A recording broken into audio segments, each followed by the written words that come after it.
सर्वेभ्यो नमो नमः। कक्षा में उपस्थित सभी सदस्यों का आदर सहित यथोचित यथायोग्य अभिवादन एवं स्वागत भी। सभी सदस्य अपने अपने इष्टदेव का ध्यान करें। माता गायत्री के मंत्रों का एक बार उच्चारण अवश्य कर ले। साथ ही अपने प्रेरणा के स्रोत एवं अपने गुरुजनों को भी अंतर्मन से अभिवादन कर ले। हम लोगों के द्वारा प्रतिदिन कुंडली फलादेश पर आधारित कक्षा आयोजित की जाती है।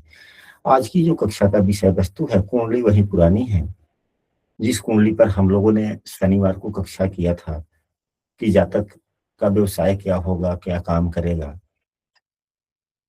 एवं कल भी जो कक्षा हुई थी, अभ्यास कक्षा, इसी कुंडली पर हुआ था। एक विषय वस्तु बाकी रह गए थे कि जातक को सरकारी नौकरी होगी या होगा प्राइवेट, या जातक आजीविका ही करेगा। अब हमने कक्षा का रूपांतरण कर दिया है। यहाँ पे जितने सदस्य शामिल हैं सभी काफी विद्वानगण हैं, पूर्व से बहु विषय वस्तुओं को जान चुके हैं। बेसिक बातों को यहाँ पर अब सभी कोई तो जानते ही हैं। तो हम लोग यहाँ पर जो जुड़ते हैं, मुख्य जुड़ने का, क्लास में शामिल होने का मुख्य कारण किया है कि जो हमने पूर्व में पढ़ा है वह सदैव स्मरण में बना रहे, तरोताजा रहे, पुनरावृत्ति होती रहे। इस मुख्य विषय वस्तु या मुख्य आधार हम लोगों का यही है या कुछ दूसरा है? यही गुरुदेव, यही है कि जो हमने पूर्व में पढ़ लिया वह हम भूले नहीं और थोड़ा बहुत आगे भी बढ़ते रहे। तो सबसे पहले आजीविका या व्यवसाय और नौकरी। आजीविका या व्यवसाय, आज नौकरी को भी आजीविका ही कहा जाता है। तो नौकरी या व्यवसाय, यह दो शब्द हुए। तो नौकरी होगी तो सरकारी या निजी, व्यवसाय तो खैर जब भी होता है तो स्वतंत्र ही होता है। नौकरी करने के लिए मुख्यतः हम लोगों को कौन कौन से क्या क्या चीज देखना चाहिए? तो नौकरी के लिए लग्न बली होना चाहिए। क्या होना चाहिए? लग्न मजबूत होनी चाहिए। लग्न मजबूत होना चाहिए नौकरी के लिए। व्यवसाय के लिए 10वां भाव मजबूत होना चाहिए। चंद्रमा से 10वां भाव मजबूत होना चाहिए। व्यवसाय के लिए 10वां भाव मजबूत, नौकरी के लिए लग्न का मजबूत होना चाहिए। साथ ही नौकरी के लिए कुंडली के 6ठे भाव का मजबूत होना बहुत ही आवश्यक होता है। सूर्य देव का अच्छी स्थिति का होना, सूर्य देव पीड़ित न हो, यह ठीक है, क्योंकि सूर्य देव सरकारी नौकरी के कारक हैं। कुंडली में 2-4 योग भी बने हुए हों, राजयोग बने हुए हों, तो नौकरी में संभावनाएं बनती है। क्या इस कुंडली में कोई वैसे राजयोग हैं? शुभ भावों के स्वामियों का आपस में राशि परिवर्तन, जैसे दसम भाव के स्वामी शनि की राशि में है तो शनिदेव शुक्र की राशि में है, यहाँ पर कोई फर्क नहीं। हाँ, यहाँ पर तो है, द्वितीय एवं खष्टेश का राशि परिवर्तन है। द्वितीय एवं खष्टेश का राशि परिवर्तन है। तो द्वितीय एवं खष्टेश का राशि परिवर्तन राजयोग नहीं दर्शाता। सूर्यदेव यदि शनि की राशि में है तो शनिदेव सूर्य की राशि में नहीं है। मंगल सूर्य की राशि में है तो सूर्यदेव मंगल की राशि में नहीं है। गुरुदेव मंगल की राशि में है तो मंगल सूर्य की राशि में यहाँ पे नहीं। यानी कि अन्य कोई भी भाव के राशि परिवर्तन वाले क्या कोई योग हैं? नहीं, लग्न में तो ऐसा कोई योग दिखाई नहीं दे रहा है गुरुदेव। लग्न कुंडली में ऐसा कोई योग नहीं। तुम्हारी खैर कोई स्थिति बात के नहीं। साथ क्या दशमांश कुंडली में, D10 कुंडली में कोई राजयोग दिख रहा है? तो यहाँ पर शुक्र शनि की युति है।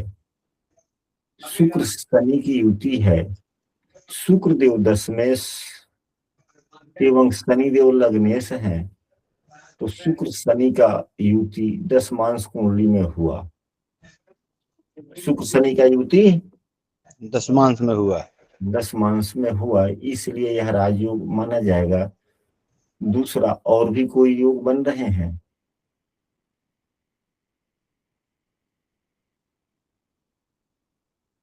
मंगल अपने स्वराशि के हैं, यह रोचक योग बना रहा है, पंच महापुरुष योग बना रहा है। तो अगर लग्न कुंडली में पंच महापुरुष योग बनता है तो जीवन के हर क्षेत्र में वह रोचक योग प्रभावी होता है। लेकिन किसी खास वर्ग कुंडली में यदि कोई योग बनता है तो जीवन के उसी क्षेत्र में वह योग प्रभावी होता है।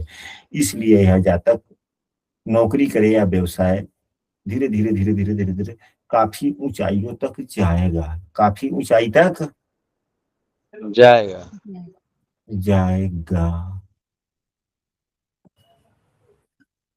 अब क्या, यहाँ तक तो हम लोगों ने पढ़ा। अभी नौकरी के लिए औसत भी देखे जाते हैं। छठे भाव के त्रिकोण में, छठे भाव के त्रिकोण में अगर अच्छे स्थिति के ग्रह हो तो नौकरी होने के योग बनते हैं। तो छठा भाव का त्रिकोण जो होता है वह 10वां एवं दूसरा होता है। तो 10वें भाव में कोई ग्रह नहीं है, लेकिन दूसरे भाव में जो ग्रह है शनि देव है, उच्च के हैं।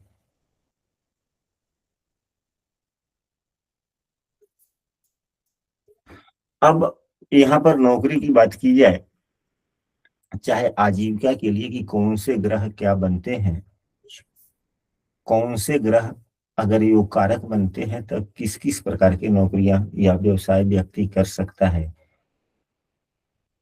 तो हम अपने स्मरण के आधार पर एक दो ग्रहों की चर्चा कर लेते हैं। यदि आप लोग कहेंगे तो हम अपने स्मरण के आधार पर सभी ग्रहों की बात कर सकते हैं, चर्चा कर सकते हैं। जैसे यदि सूर्य देव ही योग कारक ग्रह बनते हैं आजीविका के लिए, हम लोगों ने परसों की कक्षा में काफी कुछ डिटेल में पढ़ा था कि आजीविका किस ग्रह से देखा जाए, आजीविका प्रदान करने वाले कौन से ग्रह हो सकते हैं। इसके चयन पर विशेष रूप से शनिवार को कक्षा आयोजित की गई थी। कक्षा आयोजित किया गया था कि नहीं किया गया था? जी गुरु जी। तो आज की कक्षा में हम लोग ग्रह विशेष आजीविका के साधन पर चर्चा करते हैं। यदि सूर्य देव योग कारक बनते हैं आजीविका के लिए तो सूर्य देव सरकार के कारक हैं, आगे बढ़ाने वाला, यानी कि हमारे व्यक्तित्व को आगे, काफी आगे बढ़ाए, ऐसे काम कार्यों का प्रतिनिधित्व सूर्यदेव करते हैं। फाउंडर का काम करते हैं सूर्यदेव। सूर्यदेव सरकारी नौकरी या सरकार से संबंध बनवाकर लाभ देने का काम करते हैं। सूर्यदेव चिकित्सक का भी काम करते हैं। लकड़ी का भी कोई व्यवसाय कर सकता है। तो वैसा लकड़ी जो इमारती लकड़ी होता है, इमारती लकड़ी सूर्यदेव के अधीन में आता है। न्यायाधीश, जज का काम, जज की योग्यता के लिए देवगुरु बृहस्पति, जज की सेवा भाव के लिए शनि देव, परंतु जज की ओहदा प्राप्त करने के लिए सूर्य देव, यानी कि न्यायाधीश, न्यायाधीश को फैसला सुनाना होता है। सूर्यदेव राजा है, इसलिए इनके क्षेत्र में आता है। शासकीय प्रशासकीय कार्यों में उच्च ओहदा पर जाना, प्रशासक। राजनीतिज्ञ, सफल राजनीतिज्ञ, और वह भी ऊंचा ओहदा तक ले जाने वाला। चंद्रमा की बात की जाए तो चंद्रमा बौद्धिक कार्य, हालांकि बौद्धिक कार्य बुध के भी अधीन आता है, लेकिन मन की शीतलता ना हो, मन में शीतलता ना हो तो बौद्धिक कार्य संपन्न नहीं होते। इसलिए बौद्धिक कार्यों में, बुद्धि वाले कार्यों में चंद्रमा प्रमुख रूप से कारक है। चंद्रमा को व्यवसाय का कारक, बुध देव को भी व्यवसाय का कारक माना जाता है। जिस प्रकार सूर्य को सरकार का कारक माना जाता है, उसी प्रकार से चंद्रमा एवं बुध को व्यवसाय का कारक माना जाता है।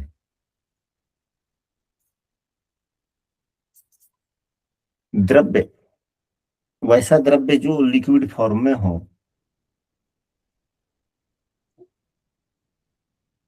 उससे संबंधित सभी प्रकार के कार्य। कार्य के भी कई प्रकार होते हैं, चाहे वह नौकरी हो या हो व्यवसाय। कुछ कार्य स्थिरता वाला होता है, कुछ कार्य अस्थिरता वाला होता है। तो चंद्रमा चूंकि मूविंग प्लानेट है, हालांकि सभी प्लानेट तो मूविंग ही है, लेकिन चंद्रमा सबसे तेज चलने वाला है, इसलिए यह अस्थिरता भी देता है। अस्थिरता का मतलब सीजनल बिजनेस। सीजनल बिजनेस, कुछ व्यवसाय ऐसे होते हैं जो किसी खास दिनों तक ही सीमित रहते हैं, चलते हैं। वैसे व्यवसाय चंद्रमा के अधीन होता है। वैसा कार्य जो बार बार बदला जा सके, अगर वैसे प्रोग्रामिंग के तहत हम व्यवसाय करते हैं तो वह चंद्रमा के अधीन है। हमारे ही समाज का, हमारे ही गांव का एक व्यक्ति है, वह कम से कम 8 प्रकार का व्यवसाय करता है। दुकान एक ही है, मौसम सीजन के हिसाब से अपने व्यवसाय बदलता रहता है। मौसम के हिसाब से बदलता रहता है। उदाहरण स्वरूप, जो ही सावन का महीना चलने लगता है तब वह कुछ पूजा पाठ से संबंधित विशेष वस्तुएं, राखी इत्यादि ही लाता है। जब ही वह समाप्त हुआ, राखी संपन्न हुई, वह जो सामान बचा उसको पैक किया, अलग रखा, फिर उसके बाद में दूसरा जो सीजन आने वाला है व्रत त्योहार का, उससे संबंधित। दशहरा समाप्त हुआ, फिर पटाखा वगैरह। इसी प्रकार से जब ही छठ समाप्त हुआ तो छोटे छोटे बच्चों के रेडीमेड कपड़े, ऊनी टाइप का, जो कम दामों में बिकते हैं, उसका करेगा। होली आया तो छोटे छोटे कपड़े बच्चों का ही, जो गर्मी के दिनों में जो ग्रामीण इलाके में जो लोग पहनते हैं, उसका व्यवसाय। यानी कि 10 प्रकार का व्यवसाय खूब चलता है। तो अदला बदली करके व्यवसाय करना यह चंद्रमा के अधीन आता है। समुद्री काम हुआ, नमक हुआ, यात्री फेरी वाला काम, नावक नेविक, सफेद वस्तु इत्यादि चंद्रमा के अधीन। मंगल की बात की जाए तो मंगल वैसे मेडिकल क्षेत्र के तो हैं, कार्य होते हैं, परंतु मंगल से सर्जन ज्यादा।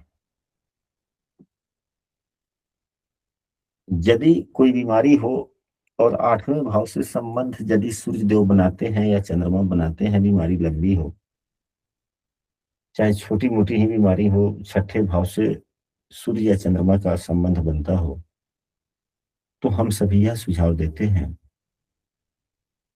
कि आयुर्वेदिक दवा ज्यादा करें, उसका सहारा लें, तबीयत आपका ठीक हो जाएगा, और हो भी जाता है। लंबी बीमारी हो, सूर्य या चंद्रमा का संबंध 8वें भाव से हो, तो आयुर्वेदिक दवा। यदि अन्य मंगल इत्यादि का हो तो अंग्रेजी दवा। तो आजकल तो शायद सभी आदमी अंग्रेजी दवा का ही इस्तेमाल करते हैं।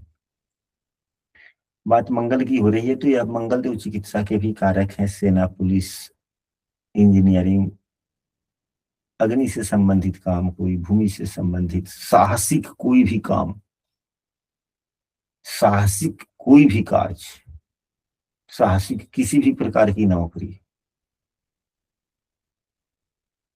तो पुलिस प्रशासन इत्यादि तो साहसिक नौकरी।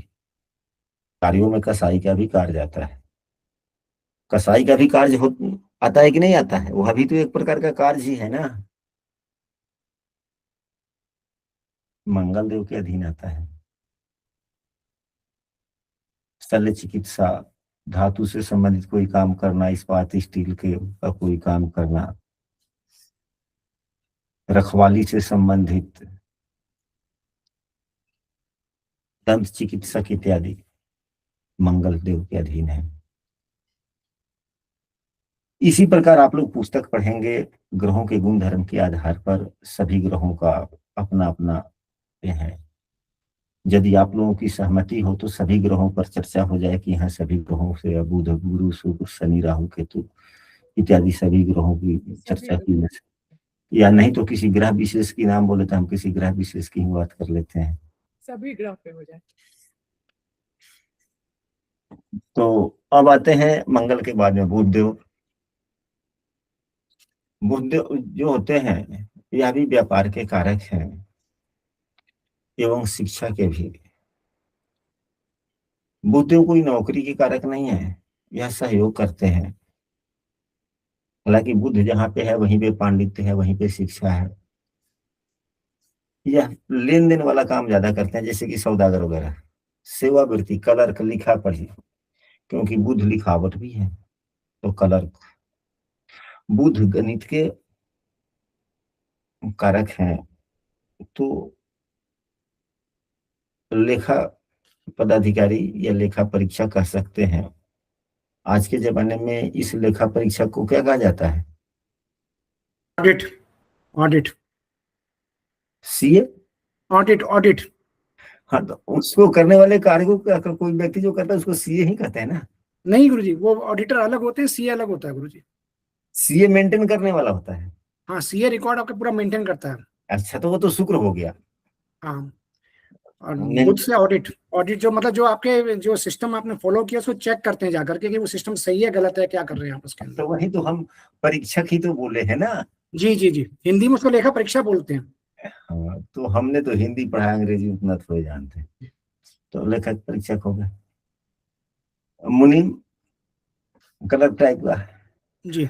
बुध चालक का भी काम करते हैं, ड्राइवर, अध्यापक, लेखक, कवि, संपादन वाला जो भी काम हो, प्रकाशक हो या प्रकाशक से संबंधित हो, संदेशवाहक, पत्रकार, स्टेनोग्राफर, लेखन सामग्री से संबंधित व्यवसाय, सेल्समैन, बीमा एजेंट, इससे संबंध रखने वाले। क्योंकि पहले के जमाने में अन्य 10 प्रकार के गणित नहीं होते थे, एक यही गणित था ज्योतिष, और इसी के अंदर में सभी प्रकार की बातें आती थी। मतलब गणित से संबंधित जितनी बुद्ध से ही बातें। देखेंगे। हाँ जी, सीए जो है वो भी बुद्ध से ही देखेंगे ना, अकाउंटेंसी आएगी ना सीए में। नहीं, वो जो बुध और शुक्र दोनों का समायोजन है। क्योंकि अकाउंट को सजा के रखना, अकाउंट का देखरेख करना, तो देखरेख सजाना कि हमारे अकाउंट गड़बड़ तो नहीं हो रहा है, यह शुक्र का काम होता है। सजाने की काम, प्रोग्रामिंग का काम कि हम किस प्रकार से अपना वो अकाउंट मेंटेन करके रखें, कि प्रोग्राम किस प्रकार करें, वह शुक्र देव हुआ। उसमें का गणित करने का काम जो हुआ वह बुध हुआ। बगैर शुक्र के सहयोग से सीए नहीं बन सकता। मुश्किल है इत्यादि। अब आते हैं बृहस्पति देव पर। तो बृहस्पति देव जिस प्रकार हमने कहा कि सूर्य देव सरकार के कारक हैं, चंद्रमा एवं बुध व्यापार के कारक हैं, मंगल देव जो है वह साहसिक कार्यों के कारक हैं। तो बृहस्पति देव का कारकत्व जो है उसको भी समझना चाहिए। बृहस्पति देव समृद्धि, बुद्धिमता, विस्तार एवं स्वाभिमान, सभी चीजों का यदि आकलन आप करते हैं, यदि कल्पना करते हैं, आकलन करने का, गुणों का विकास होता है, तो देवगुरु बृहस्पति के कार्यों का जब मुआयना करेंगे तो आप पाएंगे कि यह सभी इन्हीं 4-5 शब्दों के अधीन हो जाता है। इनकी समृद्धि के परिचायक, बुद्धि मता के परिचायक, विस्तारता विस्तारवादी के परिचायक, स्वाभिमान इत्यादि के परिचायक, और विश्वास की भी। तो सबसे अधिक विश्वास आप अपने घर के तिजोरी पर नहीं करते, अलमारी पे नहीं करते, जितना आपको विश्वास बैंक पर होता है। तो खजांची, कैशियर, आयकर, बृहस्पति से भी लेखा परीक्षक देखा जाता है, न्यायाधीश भी बृहस्पति देव, अध्यापक, प्रोफेसर, विद्वान, कानूनी विशेषज्ञ, पुजारी, उपदेशक,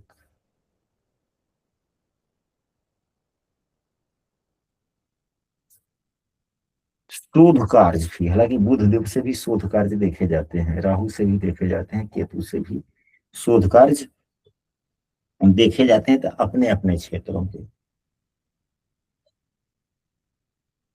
शुक्रदेव की बात करें, हाँ, बृहस्पति देव जहां विश्वास के कारक हैं, तो यदि व्यक्ति कपड़े का व्यवसाय करता है तो वह भी बृहस्पति देव के अंतर्गत में आता है, और शुक्र के भी अंतर में कपड़े का दुकान आता है, दोनों में अंतर हो जाता है। शुक्रदेव सुंदरता के कारक हैं और बृहस्पति देव विश्वास के। तो यदि कपड़े का ही व्यवसाय हो तो इन दोनों के गुण धर्मों से हम कैसे आकलन कर सकते हैं कि व्यक्ति बृहस्पति है तो कपड़े का व्यवसाय करना चाहता है, तो किस प्रकार का व्यवसाय कपड़े का करे, शुक्र है तो किस प्रकार के कपड़े का व्यवसाय करे। गुरुजी शुक्र है तो रेडीमेड गारमेंट्स और बृहस्पति है तो कच्चा कपड़ा जिसे कहते हैं, हाँ, बिना सिला हुआ। बिना सिला हुआ कपड़ा।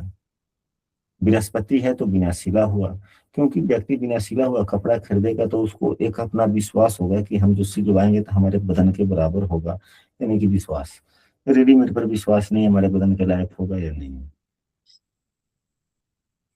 शुक्र की बात करें तो शुक्र आनंद के कारक हैं,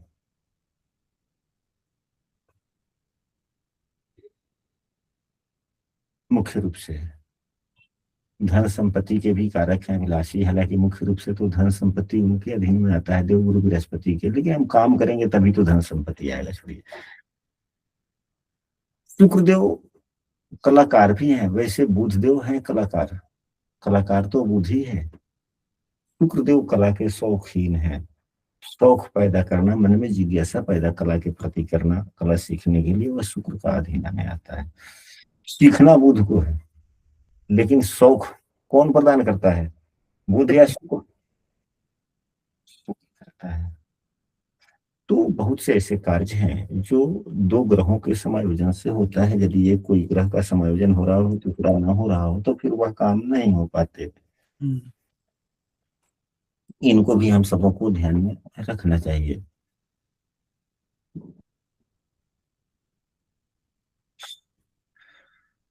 आभूषण, सिनेमा, वीडियो, चलचित्र, टेलीविजन इत्यादि, अगर शुक्र के साथ में शनि या राहु का संबंध हो जाता है तो व्यक्ति आयकर डिपार्टमेंट में काम करता है। यानी कि ब्लॉक में ही दो विभाग होते हैं, एक हमारे यहाँ तो अब पता नहीं आप लोगों के यहाँ वो शायद कि नहीं लागू होता है। हमारे यहाँ प्रखंड मुख्यालय में चार प्रकार के कार्य होते हैं।